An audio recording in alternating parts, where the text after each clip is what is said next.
This is the Above Average Podcast, and you are listening because you want an above average life. Hello everyone, and welcome back to the Above Average Podcast with me, Adam Proud, and this time we are also joined by Mr. Luke John Harrison, who has been on the podcast before, but I like to get him on because he loves to let his mouth run. So how are you doing, mate? Good. Excited once again, mate. Excited once again a bit. Just to talk to me again this time? Yeah. Fantastic, Obviously. mate. Fantastic. So last time we kind of talked a little bit about your entire life. We kind of went through you doing sex scenes in movies, you doing drugs, all that sort of stuff. So now I want to keep this episode relatively short. So I want to talk about the main thing that you get into, which is fitness. Mm-hmm. So helping people lose weight, maintain healthy habits and stuff. So just give us a brief overview of what it is you actually do, first of all. I take people from feeling like shit to feeling amazing. Fantastic. So, and how do you do that?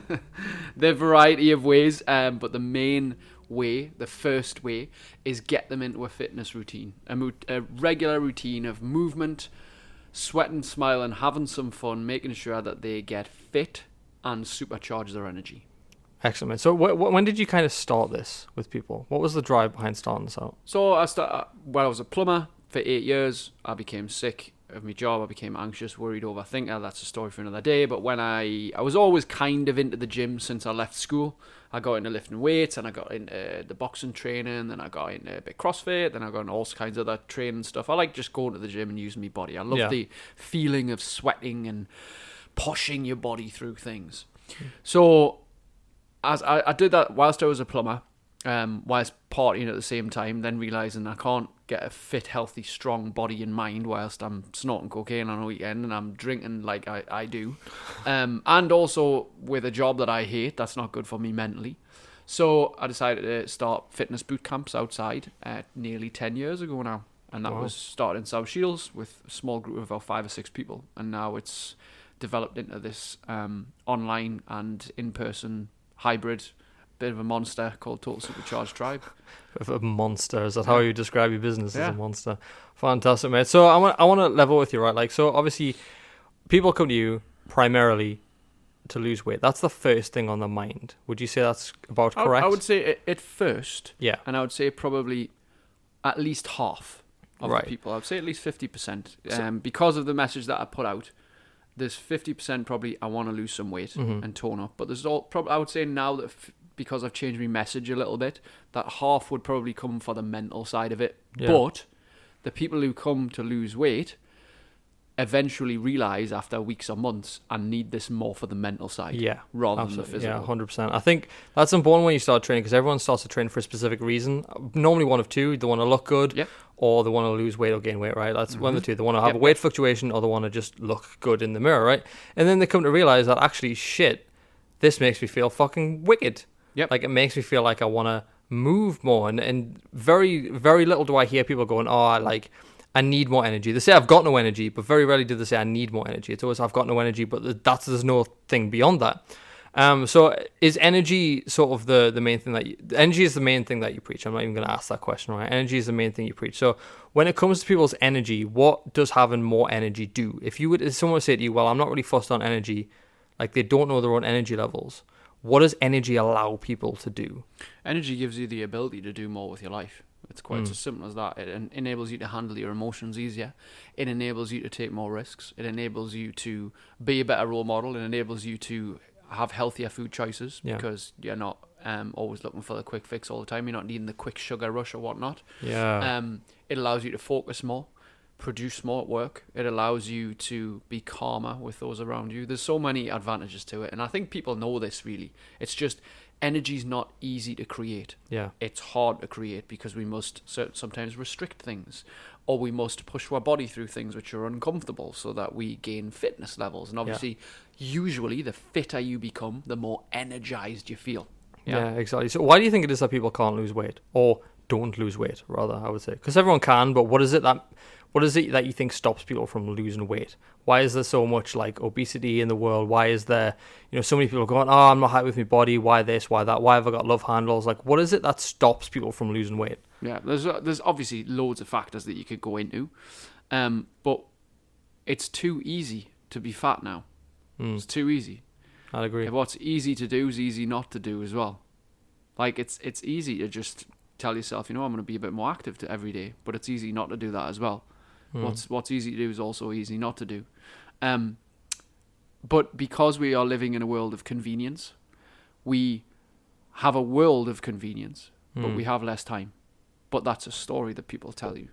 They mention about not having time to go to the gym, don't have time to eat well, just grab on the go, just do Tesco meal deals. Yeah, I'm quick. I need something quick for lunch, I'm always rushing around.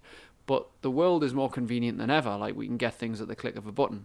We can go to any supermarket and buy healthy food. In fact, usually when you walk in the supermarket, actually the first thing you usually see is vegetables. But how many people just walk past that and go for the convenience aisle, right? You do. Like, you go into Tesco, it's usually vegetables. It's usually the fruit and veg first. Like, it's there, but we often disregard it because obviously we can't just pick it up and eat it. We can't pick up a head of broccoli and eat it. Wouldn't be very fucking nice, right? No. But we can pick up a Mars bar, we can pick up a packet of crisps and eat that immediately, and it tastes nice. So obviously the things that are there that are healthy are not convenient and easy. Speaking of that, I don't know whether you guys can hear that in the background. So every day at about 1:30, which it is now, we get this ice cream van comes around. And have we ever run out to get an ice cream, Luke? We have never run out to get ice cream. We are I have healthy. several times on doing my video said, "Would you like an ice cream?" in Yeah, response to that because it's noise. just in the background, man. It's just but isn't it funny that, like, we're talking about food and then the ice cream guy comes around, right? Like, how many people do you think are going to run out to that van now outside? Because we're on an industrial estate, guys, so there's lots of businesses, but how many people do you think are going to run out and get one? Obviously, it's November, it's not ice cream season, but there will be people that still go to that van pretty regularly. The van will sell sweets and all kinds of stuff, Yeah. which is quick and easy. And again, it's convenience, isn't it? Anything that's convenient, we'll go after. Yeah. Like, convenience is addictive.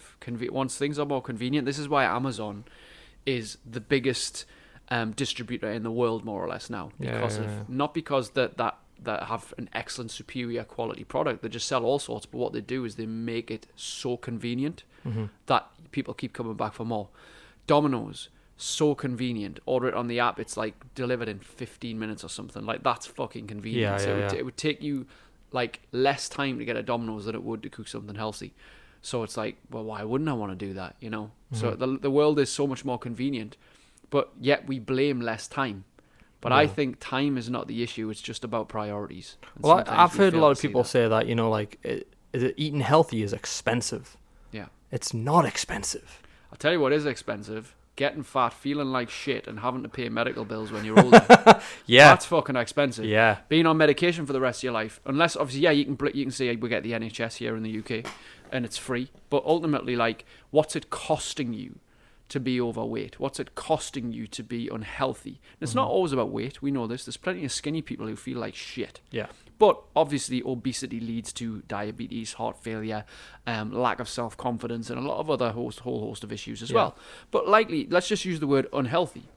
If you're unhealthy, it leads you to low energy, which likely leads you to low libido, which could cause a break in the relationship.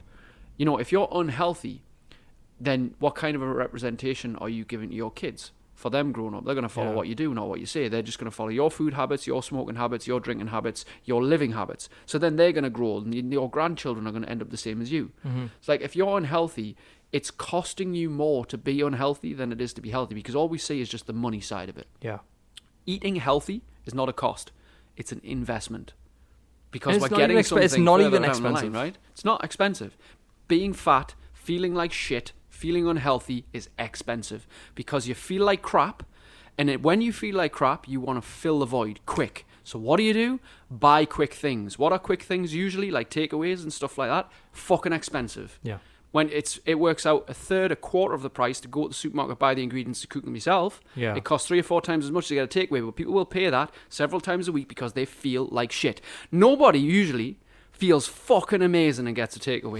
Do they? They usually don't. It's like, I feel fucking on top of the world. I'm going to get a pizza tonight. I'm going to get a Domino's and chips and chocolate, and I'm going to stuff my face. Well, they might celebrate. That is a good point. They might celebrate. I celebrate with a treat meal once or twice a week because I do feel good, and that's cool. But I don't usually celebrate because I feel amazing. Like, sorry, I'll rephrase that. I don't go and say, I'm going to have fish and chips tonight because I feel fucking amazing. Yeah. Like, I eat well during the week, and I'm like, I'm going to indulge in this lovely food on Friday because I've worked hard all week. I've earned it. Yeah. I don't deserve it because I've done well. I'm not a dog. You don't need to reward myself with food. But I've earned it, and I look forward to it, and I've planned it.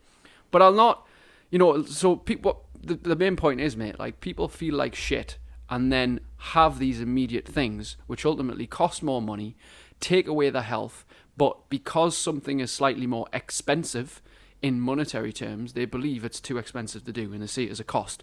Being fat, being sick, being unhealthy is a cost. Eating healthy food, going to the gym, looking after your body is an investment, and it'll be worth every fucking penny. Yeah. Invest now before you have to invest, basically. Yeah. Invest in your health now before you... Because, like, I started quite young, and I'm quite fortunate that. But my mum and dad were never massive gym goers. I mean, they did, like, a few sessions here and there, like a year of a personal trainer and that. But it's funny that, like, obviously we talk about following our parents' bad habits and stuff like that. Like, both my parents are, you know, they're not massively, you know, out of shape and stuff like that. They're not... I wouldn't exactly say they're the most healthy people, but it's a case of, like, finding those other role models, and I think that's where you kind of fit in for a lot of people. So a lot of people that you probably coach probably didn't have those sorts of role models growing up. They probably didn't see their parents going to the gym. Like at the gym that I train at, there's two families. Now you can call me a bit of shit for looking at these people in this way, right? But there's a family with a dad, a mom, and like a sort of younger son. I wouldn't say he's any more than 19, right?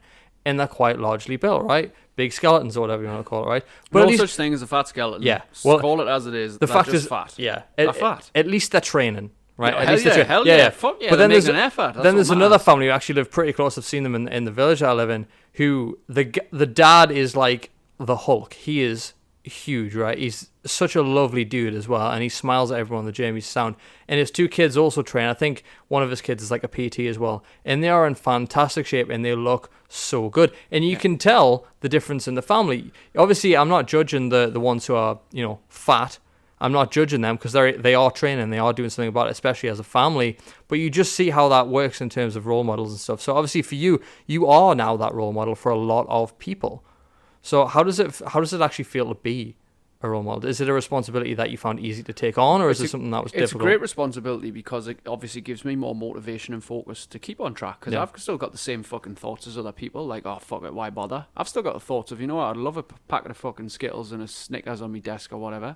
I've still got the thoughts of, you know what, I'd just love to go home and not have to cook a healthy meal, or, you know, not just grab a pizza or whatever. Like, I've still got the thoughts of, oh, you know what, I'd love to just sleep in today and not have to get up and do my morning routine. Like, I still have those thoughts. Yeah. But here's the thing, like, when we call people fat, that's an observation. That's not a judgment.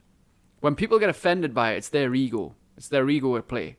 Because people are worried that people are judging them. Like, people do judge. But calling somebody fat is an observation. Because fat is a body composition. Somebody is fat, they have fat on their body. Therefore, it's an observational experience, saying, look, you're fat, you know, you're carrying excess weight, you have fat on your body.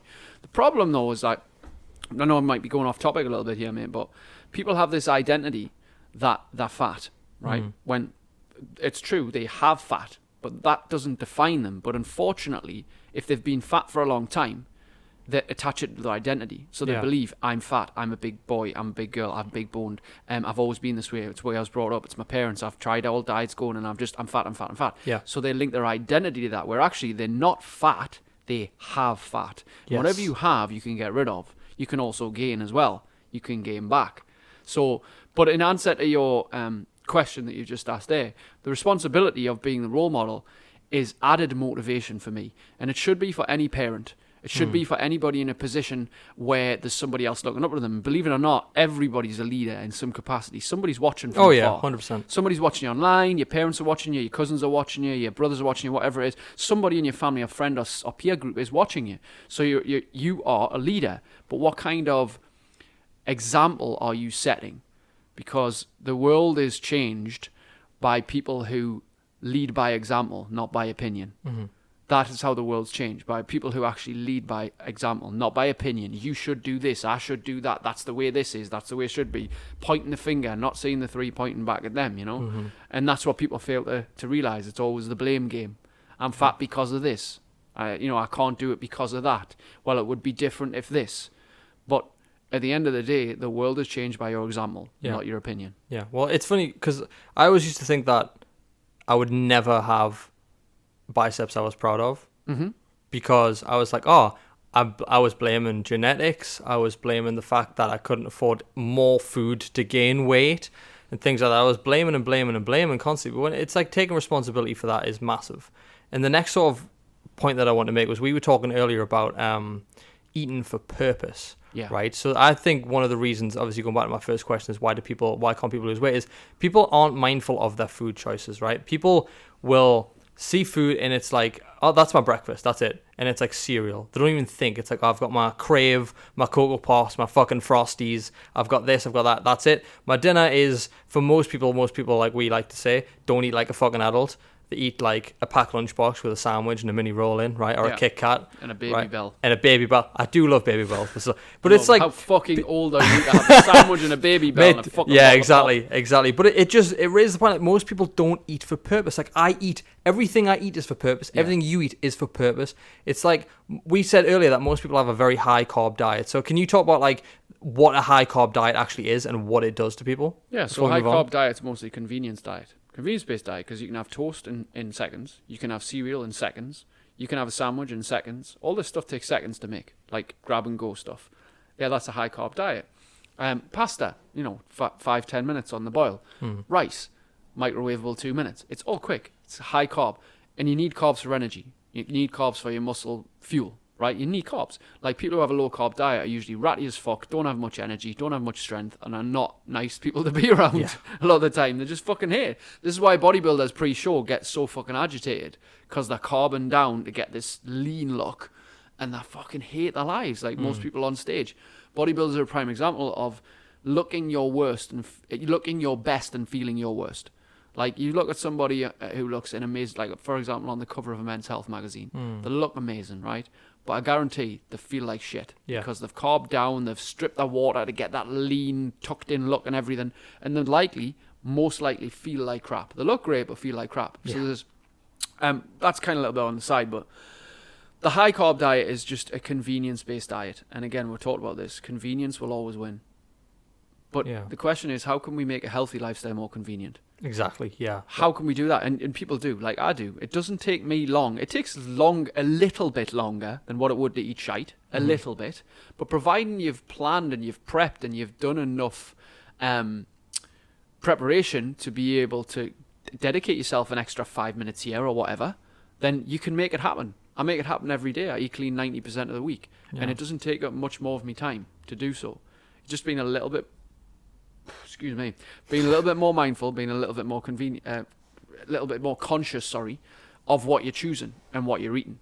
Yeah, 100%. And I think we spoke as well, like, so I added up, we don't name names on this podcast, right? But I added up someone close to me. I added their daily protein intake, right? They've been going to the gym for a while. I added up their daily protein intake, and guess what? It was about 25 grams daily, which is nothing. Like, what's the actual formula for how much protein should be taken in? Is it like a gram per kilo body weight, something like that? A gram per pound of body weight, but that's depending on the person. Like, right. If you've got somebody who doesn't train at all, who sits down all day, who does very little, then that would probably be too much protein for them. So maybe like a pound per kilo. So like if they're a 100 kilo person, they'd take 50 grams. If they're a 100 kilo person, they'd take 100 grams of protein. Do you know what I mean? So 1 gram per pound of body weight is quite excessive. So like 100 kilo I think 100 kilos would be something like 212 pounds or something like that. So that's a fucking lot of protein for somebody who's 100 kilos. I mean, I weigh 85. I'm not a small guy, but I'm not a large guy as per se as well. I'm kind of in the middle. I'm just lean. So for me, but because I train 6 days a week, I'm an Olympic lifter. I lift heavy. I push my body through quite a lot. I have a lot of muscle breakdown, which I need more protein for growth and repair. So my protein levels are going to be much higher than those of someone who, say, just walks to work or just doesn't really do any kind of strenuous workout, just kind of walks to the bus or something like that. But for the average person, for every kilo of body weight, I would say get a gram of protein to start. And if you find that's not enough and you're not repairing enough, you're not making enough gains, then up that to 1.5 for every kilo, and then 2 for every kilo. So my goal daily would be around 160. Because again, I'm 85 kilos. Yeah, so I think mine's just under yours. Like, funnily enough, you're about 2 foot taller than me, and we weigh the same as well, which is funny. But yeah, it is incredible how people don't really pay much attention to their food. Like, I'll go out for food with some people, and it's like it is just pure carbs.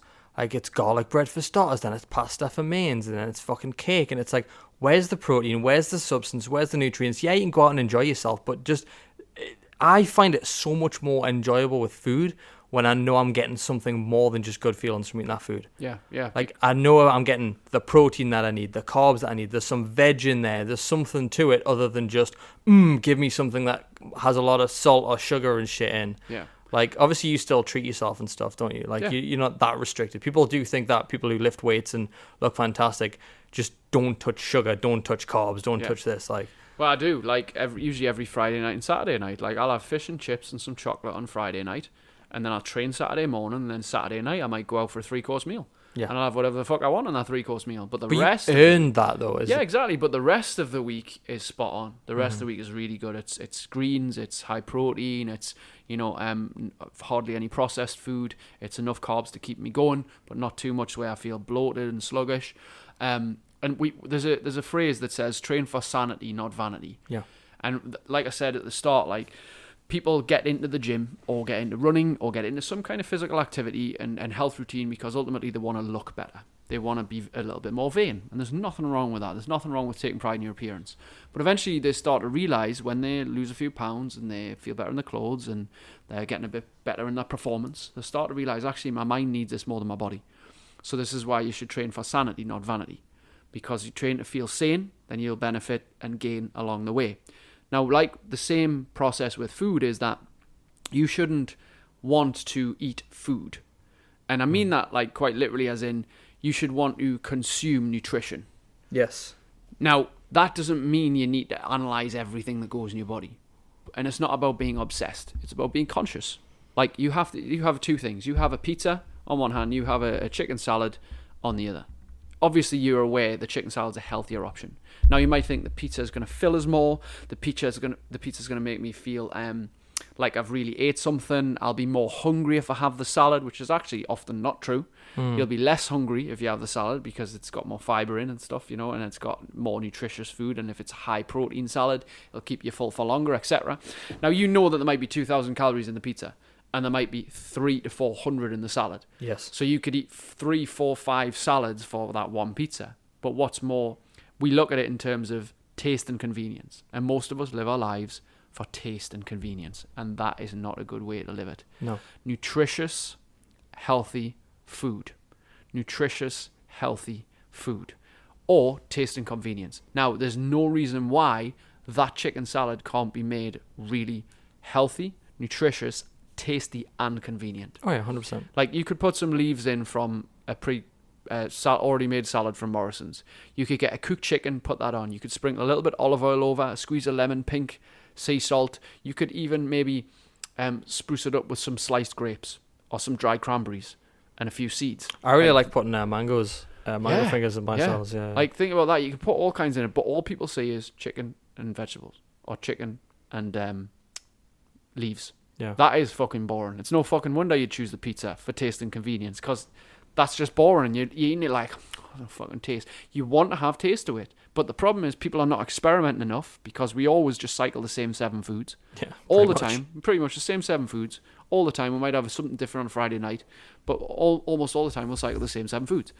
But what if you change those same 7 foods for 7 clean, healthy options that you really liked and you really knew how to do, but people are just not giving it enough time to experiment and say, you know what, I can make this, and the more you make it, the quicker you get at making it, the more convenient you find it as well, because whatever we focus on, we'll find. I'm always looking for healthy food, so no matter where I fucking am in the country, I'll find it, I'll Google it, I'll look for it, I'll like, right, where's it? Sainsbury's, I can go and get something healthy in Sainsbury's, I know how to spruce up a salad, so where can I go that healthy food near me?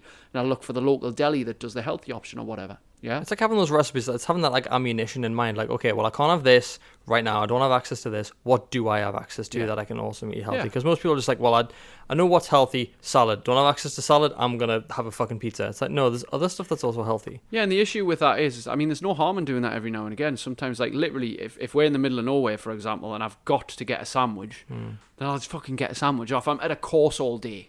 And let's say I haven't brought me food, which sometimes I don't bother taking food with us because I'm like, I know I'll have a great breakfast. If I get some shitty food during the day, all right, I'll have it. And then you know what?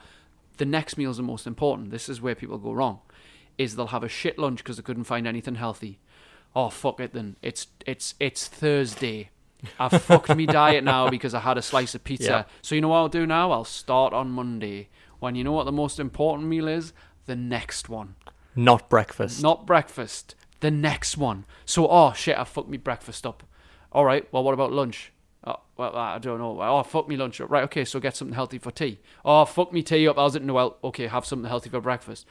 Like, it's always the next one. Yeah. So if I have, let's say there's pizza, spring rolls, and chocolate cake for lunch at this course that I might be on, right? Whether it might be Manchester, This Birmingham. doesn't sound like one of your usual courses to go. But like, I go on lots of different business courses and shit, right? So sometimes the nutrition isn't good. But let's say it's there. You know what? I'll have it. I'll just say, you know what? When I leave here and I go for my evening meal, I need something nutritious. So straight away, I'll be like, right, where can I get some vegetables and some decent protein? Because my mind's always on the next one. It doesn't matter that it's fucked up that one. It's right, the next one. It's like the person who misses the gym on Monday, Tuesday, Wednesday. And then because it's Thursday, think, well, I might as well just start on Monday. Well, no, why don't you just fucking start on Thursday you can do morning? Thursday, Friday, Saturday, Sunday if you exactly. really... that's what annoys me as well, whether we're talking about food or fitness, it's just people's sheer lack of fucking discipline when it comes to anything. Yeah. The only thing most people are disciplined in is brushing their teeth and checking their phone 700 times a day. That's literally the most people are disciplined.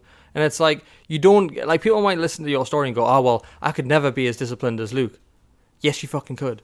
It just takes a little bit of effort in the beginning to get to that stage where you can, you know, whether you want to look like Luke or not, doesn't matter. You can still eat like him quite easily. I would say it's quite easy to get in your routine.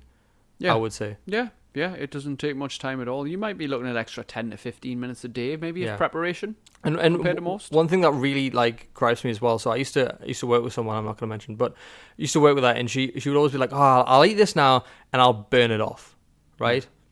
Sounds like a logical mindset, right?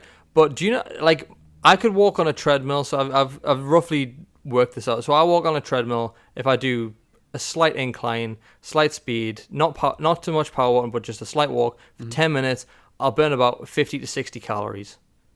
That's it. That's not even a Kit Kat. That's 10 minutes. Most people are thinking, oh, I'll walk for half an hour and I'll burn off like an entire day's worth of fucking chocolate cake. And do you know what I mean? It's like, you have no idea how hard it is to actually burn off calories to an extent that you can go, oh, well, I can eat this and burn it off. Like, it doesn't work that way. Yeah. So I want to know, what other things like that have you heard from people, like your clients in the past, that have been like, oh, well, this myth, this worked out for me, this didn't, blah, blah, blah. Well, I like the one that you've said about I'll burn this off, because people grossly misunderestimate how many calories they're consuming and how much they actually burn during a workout. Now, if you're a marathon runner, you can take that approach, because if you run a marathon, you burn 10,000 calories. You're not consuming 10,000 calories. No. In one day. No fucking way. Unless you're a strong man. Or the Rock, who eats his pancake stack. And you live, you're 18, 19 stone of muscle. You're not consuming 10,000 calories.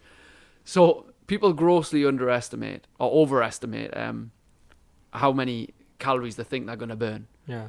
Like, if you burn like a chocolate cake in 10 minutes, you'd be fucking dead.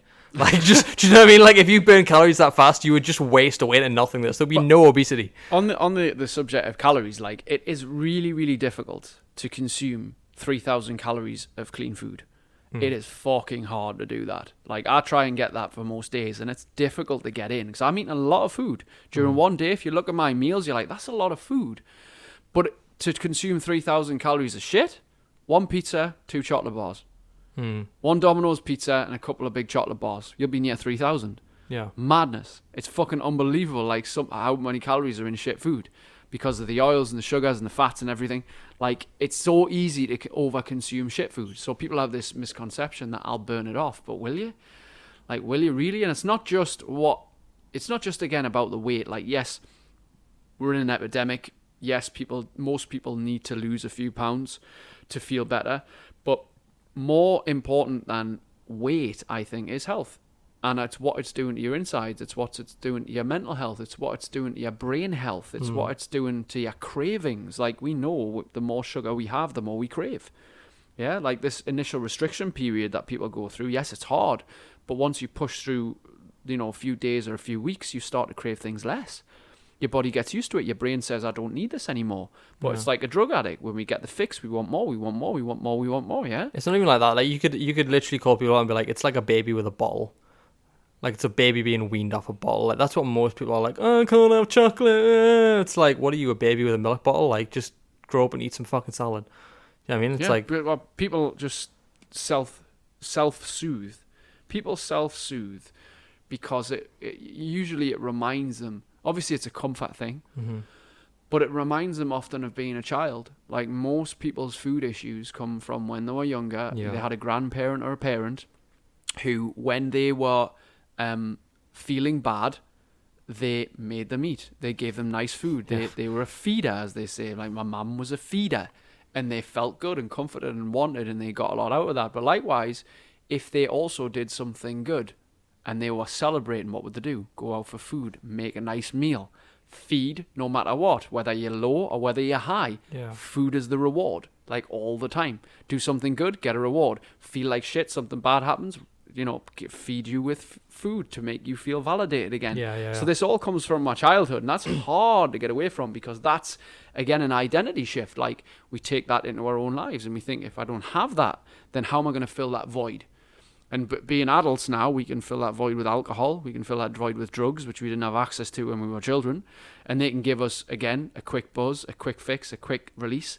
But when it comes to exercise and diet, like, that's not a quick fix. You don't get an immediate return from that. It takes time, takes effort, takes energy, takes discipline. Yeah. And that when that goes unexpressed for a long time, we become what many would call lazy, right? And laziness is just basically valuing something else more highly. It's not, well, nobody's inherently lazy. Like, we like to brand ourselves that because that's what we feel it is, but ultimately we just don't value the other behavior highly enough to do it. It's also an easy scapegoat. I'm just naturally lazy. I've never been this way. It's not me. It's like, if somebody says to me, it's not me, I want to slap them, because I was not someone that... I skipped PE as many times as I could. I would avoid bringing my PE kit. I didn't want to sweat. I didn't want anything physical. I didn't care.